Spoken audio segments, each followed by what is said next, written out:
For photographers feeling overwhelmed by Instagram feeds, portfolio envy, and creative FOMO, this episode is about finding your voice and building confidence in your craft. This is your photography podcast, and I'm your host, Adam Phillips.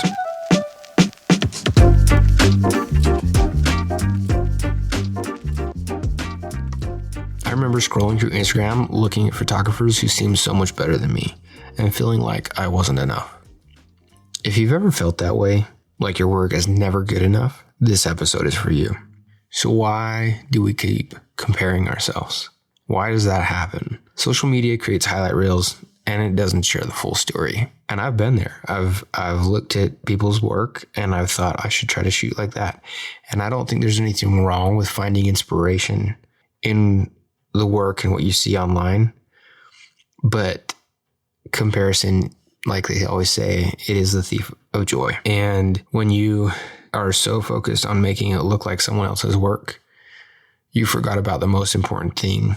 And that was to find your own way, to find your own path, and to find your own voice in the work that you're creating. But let's be honest, when you take a ton of time and put a ton of time into your work to create content, to create an image that you think that you're going to love, but you are solely set on trying to make it look like someone else's work, it can be extremely frustrating, discouraging. You start to doubt yourself, and having that bar that you set to meet an expectation that you're not even where they're at, or, and I think that's something to, take into consideration when you're looking at the work that you're doing and where maybe another photographer is, or, how long have they been doing it? Maybe they've been doing it longer, or they grew up in a way that they just see the world differently than you do. And so to continue to try to meet an extremely high expectation of yourself, and not to say that you shouldn't expect something high from yourself,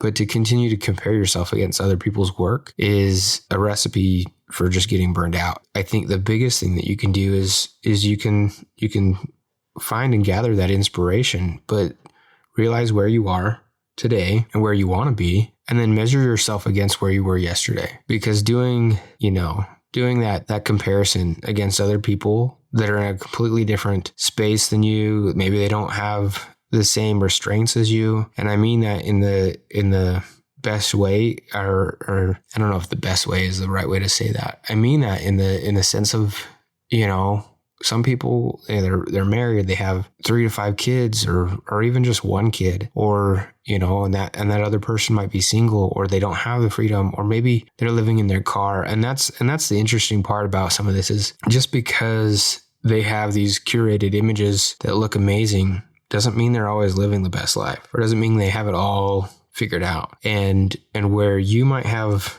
a little more in life figured out, but you can't dial in your camera, that doesn't speak to, the whole reason why we're here on earth, really, to be, to have experiences. And part of the experience should be to learn from your own mistakes and to measure yourself, against who you were yesterday. And I guess I have some notes here, and one of the things that I put down, and I'm trying to gain some thought to this, but I think that one of the biggest things for me that has helped me to stay focused on my own stuff rather than what it is that other people are doing is to realize it's my race, and it's the race that I'm racing. It's knowing, I'm not racing their race, and they can race their race if they want to. And I've seen people that post, they're like, I'm not going to get burned out, I'm not going to do this. And they make these promises. And I think the only thing and only person you need to promise anything to is yourself. When you can do that and hold to those promises to yourself, and be graceful, be graceful with yourself, as far as, having some empathy where you fall short to the expectation that we all set on ourselves. Because let's be honest, or generally, most people, I think 90%, it's probably higher than that, but we're all harder on ourselves than we are anyone else. So that's a thought, right? So, and what works for me is going to be different for everybody else. So yeah, take note of what it is that is the thing that helps make sure that you are able to shut off the noise from other people. And be careful about how much time I think you spend on social media, because it's easy to get sucked into this, oh, I'm going to jump on there for inspiration. And then you are like, wow, that's inspiring. That's inspiring. That's inspiring. And then you just spiral, and you spiral into a spot where you're like, yeah, I couldn't make anything like that. And then you defeated the whole purpose or the whole thought or why you jumped on there to begin with. I want to emphasize that, because it's easy to be thinking that you're going to be inspired by what's online. I think it's cool to see something that someone has done and try to recreate that look or whatnot, right? But the biggest thing that you can do for yourself, for being inspired, for being able to shut out that noise and to focus on your own inspiration, is to work on getting, going out with the camera or just hitting record, doing the thing, in the process is generally where I found the most inspiration. It's not online. It's not on social media. Finding inspiration happens in the act of doing it. I already kind of talked on this, but like I put this down on the notes, but limit your social media scrolling or focus only on sources that inspire without judgment. And I think that last bit, without the judgment, is a key part to all of this.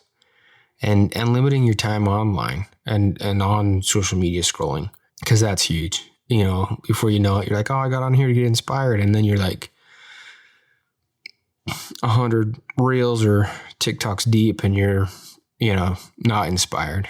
You're like, well, I think it's time to go to bed. So keep a personal inspiration folder or a journal of some kind, because when you take note of the work that resonates with you, that doesn't make you feel less than, that's going to be the thing that sparks inspiration. And in having that journal, there's just something about, call it what you want, but I don't even think typing on a computer has the same effect and lasting effect that writing in a journal does. Putting in the time from handwrite to paper, from pen to pen, from thought to pen to paper. There's just something that happens in that process that's magical that no amount of AI can replace. The next tip I have is keep small projects to explore your style. Play, experiment, fail. So, and fail, emphasis on the fail, because you learn more from mistakes. That's been my experience. You learn more from mistakes than you do from always nailing the shot every time. And keep that journal with you while you're doing some of these things. Keep a notebook of what is working and why it's working and what you did, and figure out your organization style. But if you can keep those notes and recreate and emulate those same things again when it matters, that's what makes, when you can repeat that same look that you achieved and not know, I shouldn't say not know, but when you can know how or why the outcome was what it was, rather than it was a guessing game, that's when that's when you can say that you're succeeding. No, I shouldn't say it like that. Like, you're succeeding even if you're failing, even if you can't recreate the thing. But the idea is to get to a spot where you're comfortable enough to be able to repeat or make repeated work happen. Yeah. I hope someone found value in that one. I felt like a little lost track a little bit there with where I was at. So anyway, something that I've always found interesting is going somewhere and limiting yourself to one lens or one certain camera, and that be it, right? That be the thing that you have, because sometimes in the limitation of all the gear, there's plenty of really great photographers and artists in general that speak to this. But when you can do less with more, or do more with less, that's what I mean. Anyway, when you can do more with less, that is where real inspiration comes from. And it's cool too, because if you go out with one lens somewhere to capture certain things or whatever, maybe you don't even have anything in mind. You're just like, I'm going out to just see the light, see what I see, take some pictures. When you can go out with less gear, it's less that gets in the way.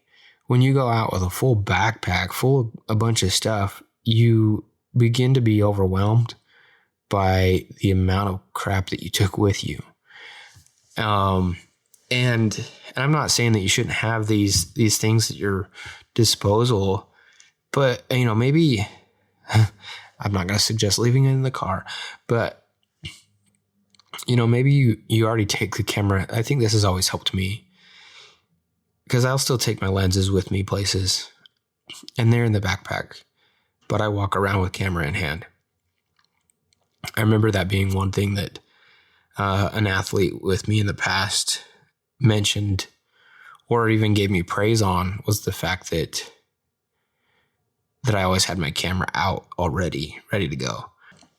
And that's even easier today with some of the camera straps and things that we have. Yeah, you should learn to fall in love with a certain look, or not even a certain look, but like, how do I put this? Forget about the gear and you focus on the images that you're creating, and you forget and get rid of the idea that I need this filter or this Lightroom preset or whatever it is.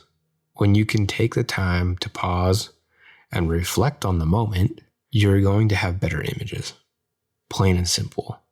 They're always going to be outstanding. And honestly, I think even in the space of having a certain one specific lens on your camera, in my own opinion, I have to get warmed up every time I go out and shoot something. And if I'm constantly switching between one lens to another, my eye, not to say that I can't kind of visualize it, but it's a lot easier if you've been walking around with a 35 millimeter or 50 millimeter lens on. And that's just an example, but you can already visualize what you're going to capture before you even lift the camera up.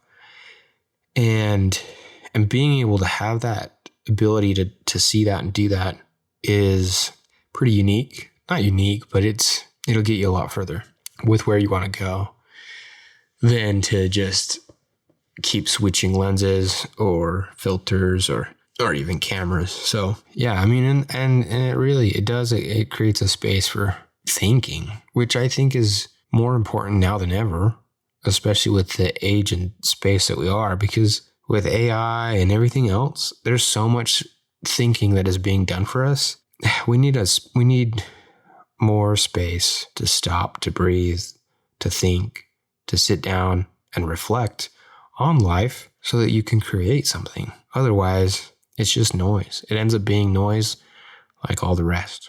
So anyway, to reiterate what I've gone over in this episode, not reiterate, but like to summarize or re-go over, I don't know, maybe reiterate, whatever. It's natural. It's natural to compare yourself to others. But when you can take the time to focus on your own journey, where you're at with your work, where you're at with wherever you're at in the photography journey, whether you're just getting started or you're, seasoned professional, growth happens when you focus on your own work, where you were yesterday, rather than comparing yourself to other people and the work that you see online. Because who knows when you're comparing yourself against AI. I mean, I don't know when that'll happen, but it's getting better and better. And so many people are like, oh, that's beautiful, I want to go there. And I'm like, not real, doesn't exist. How can you not see that that's AI?